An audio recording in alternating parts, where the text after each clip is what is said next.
So what'd you guys build today? What we have right here is a gaming PC. You can buy a PC Bros for $400. It features some pretty solid specs. It has an i5-4770k, which is a 4-core, 4-threaded processor. We have GTX 760. It's also inside this really nice Zalman case, the T7 ATX with RGB fans, 512 gig SSD, 60 gigs of RAM, a CX 750 watt power supply, and a Hyper 212 to keep things nice and cool.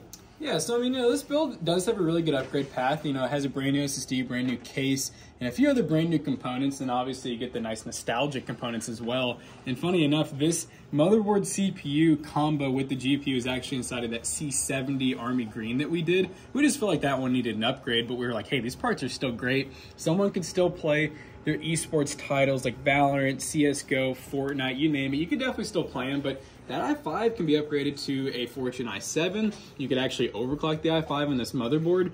The RAM can be overclocked, and even the graphics card could be replaced to something like a 1070 or a 1080 with pretty minimal bottlenecking. So yeah, check out this PC for $400. It's actually a really good deal, and yeah, we really do recommend it. And if you want to spend a little bit more money, we have some higher-end gaming PCs as well. So check out our catalog of gaming PCs over at PCBros.tech and use code ToastyBros2 on checkout to save 2% on your next purchase.